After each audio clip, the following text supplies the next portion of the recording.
Hello everyone, welcome to my channel 14 star classes. This is Nisha Rizvi.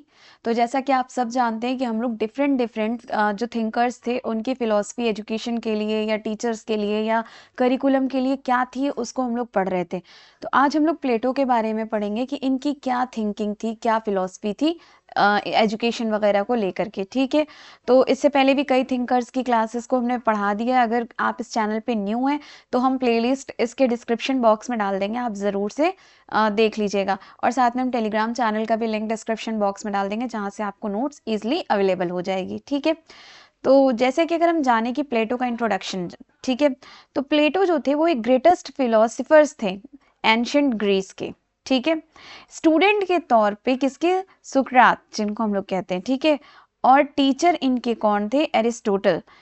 He forms the core of western philosopher tradition, यानी कि ये सुकरात के जो थे वो स्टूडेंट थे और अरस्तु के गुरु थे। ठीक है, और he is known as the father of idealism, यानी कि जो हम लोगों ने आदर्शवाद पढ़ा था उसको किसने बनाया, मतलब वो उसके फादर कौन है? अक्सर करके ये सवाल पूछता है, तो ये फादर ऑफ आइडियलिज्म कौन है? आपके प्लेटो हैं। Because he believe that reality lies in ideas, यानी कि जो भी एक्चुअल में रियल है, वास्तव है, वो आइडिया में ही पाया जाता है, विचारों में ही पाया जाता है। ठीक है, जबकि ये मटेरियल ऑब्जेक्ट जो हम लोग दुनिया में मटेरियलिस्टिक चीज़ों को देखते हैं उसमें नहीं है। वो एक्चुअल आपका आइडियल या रियलिस्टिक वर्ल्ड नहीं है, वो मटेरियलिस्टिक है। जो आपके अंदर से थॉट्स आ रहे हैं वो आपके क्या हैं? रियलिस्टिक है। देखिए, अब आप लोग समझ लीजिए ये पेपर 1 आप लोग के ख़त्म हो जाएंगे मुश्किल से 7-8 लेक्चर्स में, और हम जितनी नोट्स आप लोग को अवेलेबल करा रहे हैं, जितना क्लास ले रहे हैं, वो सारे आपके लिए बहुत सफिशियंट है। लेकिन एक चीज़ हम और ऐड करेंगे कि ज़रूरी नहीं है कि अगर हमने ये इंट्रोडक्शन 3 लाइन में लिखा है तो आप 3 लाइन में ही लिखिए।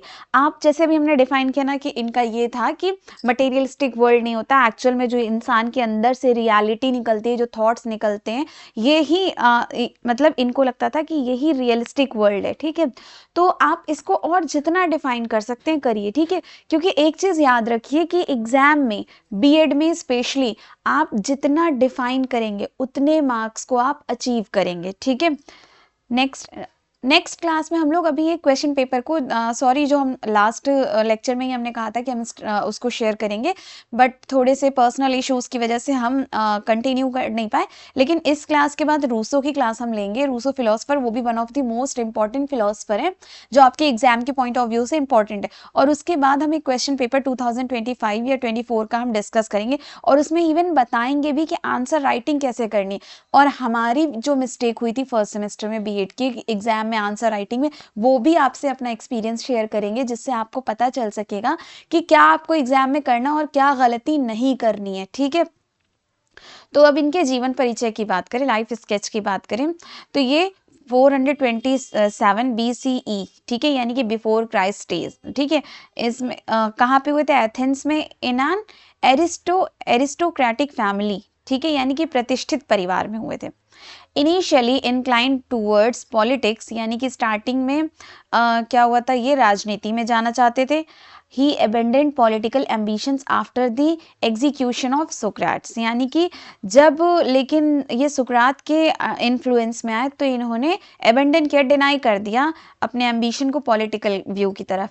ही devoted his life to philosophy and education, यानी कि उसके बाद इन्होंने अपनी पूरी लाइफ एक फिलोसफी और एजुकेशन पे ही गुजार दी। ठीक है, कब तक? अपने डेथ तक, 347 बिफोर क्राइस्ट। ठीक है, अब इनकी दार्शनिक पृष्ठभूमि की बात करें, ये फिलोसफिकल बैकग्राउंड। ठीक है, तो जो Plato's philosophical is grounded in कहाँ कहाँ ग्राउंड, मतलब ये किसको स्पेशली अपनी फिलोसफी कहते थे? एथिक्स को, पॉलिटिक्स को, एपिस्टेमोलॉजी को और एजुकेशन को, यानी कि इनका मेन फोकस इन्हीं 4 चीज़ों पे ही होता था।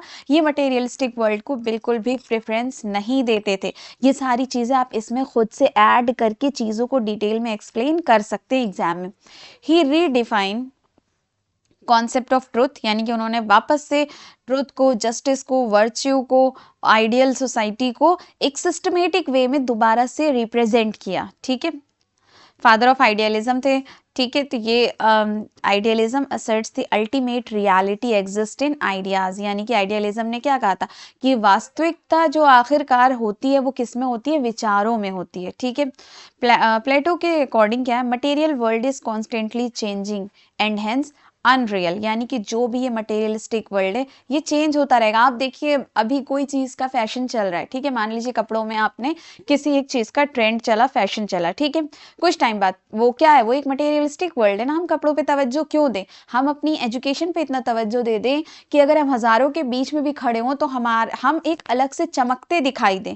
क्यों? क्योंकि वो हमारी वास्तविकता है, वो चीज़ जो हमारी एजुकेशन है वो कभी नहीं बदलेगी, हमने जो पढ़ा है वो पढ़ा है, ठीक है। तो कहा जाता है ना कि एजुकेशन पाया हुआ इंसान हजारों में भी खड़ा रहेगा ना तो वो एक अकेले चमकेगा, दिखेगा कि हाँ इसने मतलब ये वाकई इस इंसान के अंदर कुछ तो है ऐसा, ठीक है। तो जो भी मटेरियलिस्टिक चीजें हैं, आपके ट्रेंड चेंज होते हैं, सब चीजें, और वो रियल नहीं है, ठीक है, वो आज है कल खत्म हो जाएंगे, परसों कुछ और आ जाएगा, ठीक है। वाइल आइडियाज यानी कि जो हमारे अंदर के विचार हैं वो क्या है, हमेशा परमानेंट है। कॉन्सेप्ट ऑफ रियलिटी की बात करें तो आपका वर्ल्ड ऑफ फॉर्म्स यानी कि संसार के जो रूप हैं वो क्या है, प्योर है, परफेक्ट है और इटर्नल है। मटेरियल वर्ल्ड की बात करें तो mayor shadow of real forms, यानी कि इसकी सारी वस्तुएं केवल क्या है, छाया है, शेडो है, ठीक है। दस true reality lies in ideas not object, ठीक है। तो आप एकदम इसको दिमाग में बिठा लीजिए, बस इतना याद रख लीजिए, अगर आपको एग्जाम में थोड़ा बहुत कभी भूल भी जाए तो इतना याद रखिए, जो प्लेटो थे ना ये आइडियलिज्म के फादर थे, इनका कहना था रियलिटी जो है वो विचारों से आती है, मटेरियलिस्टिक वर्ल्ड से नहीं। बस इससे आप बहुत कुछ डिफाइन कर सकते हैं, ठीक है, एग्जाम में। थियरी ऑफ नॉलेज की बात करें तो नॉलेज जो है वो प्री एग्जिस्ट होती है सोल में, इनका बिलीव है, यानी कि ऐसा नहीं है कि आज हम पा रहे हैं नॉलेज, नहीं, हमारे अंदर पहले से थी, बस उसको गाइड करके बाहर निकाला है, ठीक है। लर्निंग जो है वो एक प्रोसेस ऑफ रिकलेक्शन है, ठीक है। सेंस डिसीव करता है रियल नॉलेज को, जो कि कहाँ से आता है, हमारे दिमाग से। कॉन्सेप्ट ऑफ वर्च्यू यानी कि सदाचार का सिद्धांत की बात करें तो प्लेटो बिलीव करते थे कि virtue is knowledge and vice is ignorance, यानी कि सदाचार जो है वो ज्ञान है और अज्ञानता क्या है, बुराई है। यानी कि अच्छाई को इन्होंने क्या कहा कि नॉलेज हो, एजुकेशन हो, ये अच्छाई है, और अगर कोई इंसान अज्ञान है, जाहिल है, अनपढ़ है तो उसके अंदर की वो बुराई है। हमने कहा ना हजारों में एक इंसान वो चमकता है जिसके अंदर वाकई निखर के कोई चीज पढ़ के आई होती है। आप 10 लोगों को बिठा लीजिए जो बिल्कुल भी पढ़े लिखे नहीं है, भले उनका गेटअप कितना भी अच्छा वो ओढ़ पहन ले, लाखों करोड़ों के कपड़े पहन ले, ठीक है, ब्रांडेड पहन ले, और एक इंसान है जो बिल्कुल सिंपल है लेकिन बहुत पढ़ा लिखा है, तो जैसे ही वो 10 मुंह खोलेंगे और ये एक पढ़ा हुआ मुंह खोलेगा, फौरन समझ में आ जाएगा कि क्या फर्क है इन दोनों में, ठीक है। तो यही चीज है कि जो अज्ञानता है वो एक बुराई है, ठीक है। इनके 3 जो थे वो वर्च्यूज क्या थे, विजडम यानी कि आज़ादी किसके लिए, शासकों के लिए, करेज यानी कि हिम्मत, सोल्जर्स के लिए, और टेम्परेंस यानी कि फॉर वर्कर्स यानी कि जो श्रमिक थे उनके लिए टेम्परेंस होना चाहिए। थ्योरी ऑफ आइडियाज या फॉर्म की बात करें तो this is Plato's central theory, ठीक है। क्या था कि every object in this world is an imperfect copy of its perfect form that exist in a higher realm, ठीक है। यानी कि हर वस्तु का एक जो परिपूर्ण फॉर्म है वो किसी अन्य शाश्वत संसार में मौजूद है, ठीक है। एग्जाम्पल के तौर पे बात करें तो physical horse is not the real horse, यानी कि वास्तविक घोड़ा परिपूर्ण नहीं है, real horse is the form of horse, ठीक है। इनके फिलॉसफी ऑफ एजुकेशन की बात करें तो education leads the soul towards truth, यानी कि जो भी शिक्षा है वो आत्मा को कहाँ ले जाएगी, सत्यता की तरफ। कभी भी एक शिक्षित व्यक्ति मतलब एक एजुकेटेड पर्सन कभी भी मतलब ये फेक मटेरियलिस्टिक वर्ल्ड की तरफ जाएगा ही नहीं, वो सिर्फ अपनी रियल सोल की तरफ देखेगा कि उसके लिए क्या सही है। एम ऑफ एजुकेशन क्या होना चाहिए, मोरल होना चाहिए, इंटेलेक्चुअल होना चाहिए, रैशनल डेवलपमेंट होना चाहिए। एजुकेशन को कैसा होना चाहिए, should be controlled by the state, यानी कि जो आपका शिक्षा है वो व्यक्ति नहीं राज्य केंद्रित होनी चाहिए।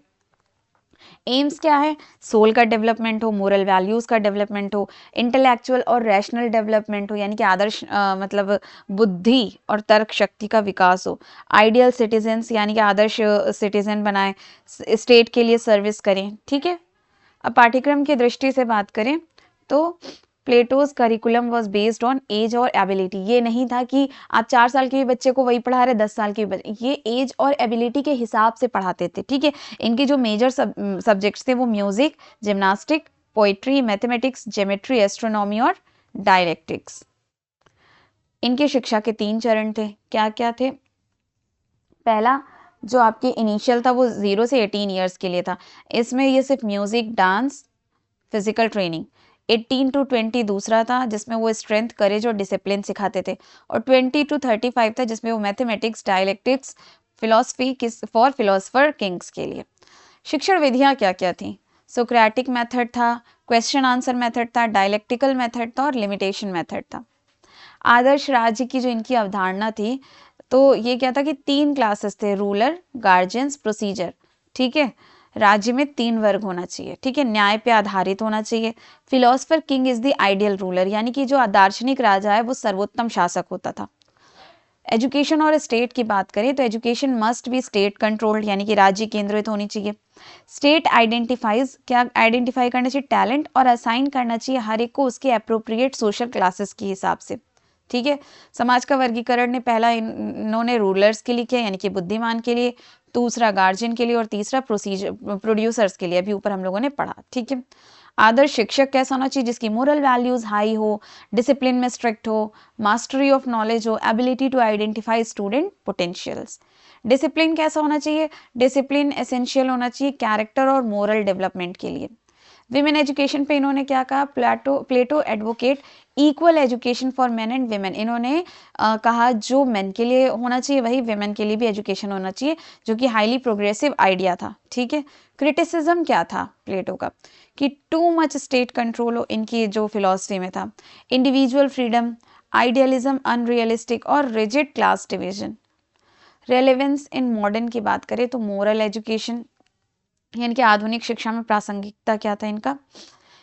Character formation, development of reasoning, talent based classification, equal education opportunities.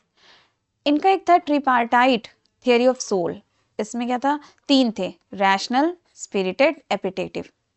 Major work किस पे था इनका? रिपब्लिक पे, लॉस पे, सिंपोजियम पे, मेनो पे, एपोलॉजी पे और फेडो पे। तो ये थे हमारे प्लेटो के बहुत अच्छे से डिटेल में आपके क्लास, ठीक है। नोट्स इसके जल्दी ही टेलीग्राम चैनल पे अपलोड कर दिए जाएंगे। बाकी अगर आप लोगों को ये हेल्पफुल लग रहा है तो ये आप मेरे चैनल को शेयर करिए दोस्तों में, लाइक करिए, जितने से ज़्यादा व्यूज़ दीजिए। Thank you.